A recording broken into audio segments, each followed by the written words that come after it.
We really need to keep an eye on those thought seizes. There may not be a good way to play them in our sideboard, but there may be, and we want to keep an eye on that because Wrath of God is not our friend when it comes to this deck. There's a lot of things that we get around quite nicely, but Wrath is not. It's just not happy for us. We don't have a super lot of Wrath recovery. We could kind of play. I mean, now we have Teagues that help out a bit with that, and we do have our Tide Hollow Scullers, so we're not naked to it, but it can cause some problems. We have a bit of Persist. We have a few villages, like I said, but a lot of our guys, a lot of our stuff gets swept away, with the Wrath of God. We're not too vulnerable to Infest and to Volcanic Fallout. It's not as bad for us. Although, of course, any sweeper when you're playing a creature-based deck can be a bit painful.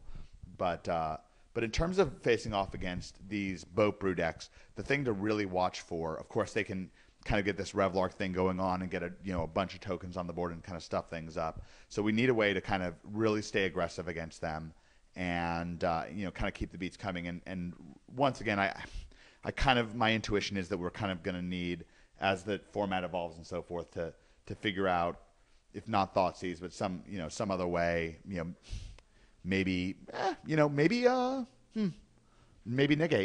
Negate could be good in this deck.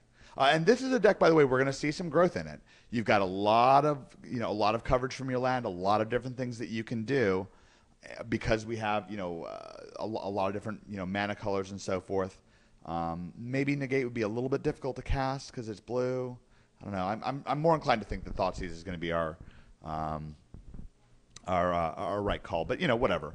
Regardless, it's I think it's important to kind of bring up the brainstorming back up once the Pro Tour is done.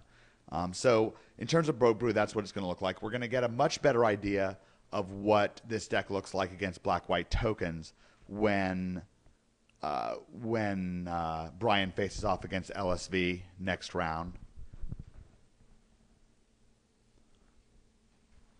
LSV does have a couple of Wraths of God and some Paths to Exile on his sideboard that he can use to kind of break down the attack coming his way.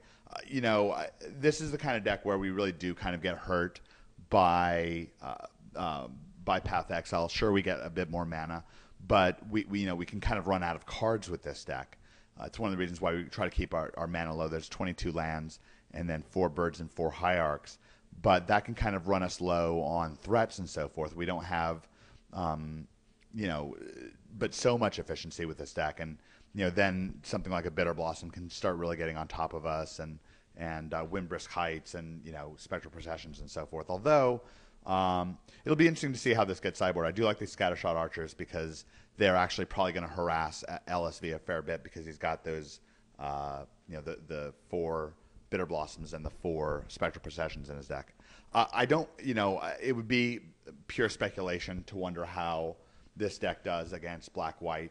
It's my guess that it's kind of an even matchup, but again, that's just kind of a wild guess. I will tell you this. We were afraid of this deck when we were testing our 5-color keeper deck. Game 1 is a nightmare. We basically lose game 1. It's very, very, very difficult game 1. We can win, but it's not easy. The timing really has to come on our side, especially if they win, the coin flip or the die roll or what have you. So, that's very challenging.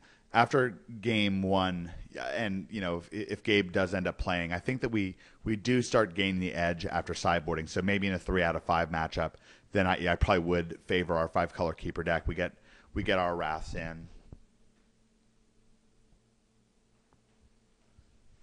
Gabriel get his Miser Remove Soul, and get to swap some cards out that may not be quite as good, in the matchup. And I don't think there's nothing in this sideboard that particularly terrifies me. The Guttural Response I think is definitely more for fairies probably than it is for us. I mean, I guess it's okay against us, but the problem is, I got to tell you, this whole idea of bringing in stuff like Guttural Response, I mean, it's nice, but it's very easy for a deck like this to run out of card economy where it just doesn't have enough gas left in the tank to finish somebody off. So we're always trying to be very, very careful about taking out too many gas cards for too many kind of cute cards like, and I do think the Guttural Response is, it's a nice card, but I think it is a bit on the cute side in that particular matchup, and we might end up, running out of gas a bit.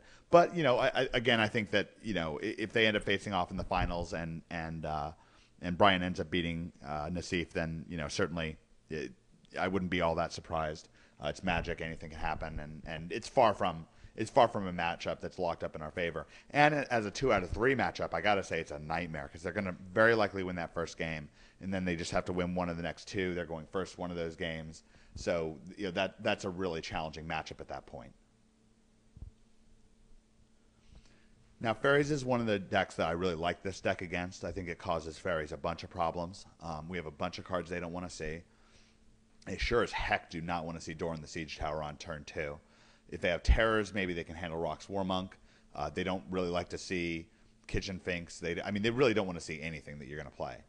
We do have inversions in this deck rather than having Terrors, so that's a bit of help for the Fairy deck because, of course, they can get on top of you with those nasty Mistbound clicks. But bear in mind that if you have a Bird of Paradise live, you can still cast a Teague or a Tidehollow Sculler. If you play a land, if you have a Hierarch and a Bird, then they can still cast a 3-drop, even if you do tap down their lands. And of course, he's got these Paths to Exile, which will help out a little bit with keeping those Mistbind clicks off of you. He's also got just these nasty Scattershot Archers in the sideboard, which Fairies it's a nightmare for Fairies. And that kind of means they need to keep in their Agony Warps, and that's bad for them. The fact that they're 1/2s and that Pepper Smoke doesn't take them out is really exceptional. So maybe Brian deserves a third nod for what I think is a pretty innovative and smart sideboard choice, using the new cards.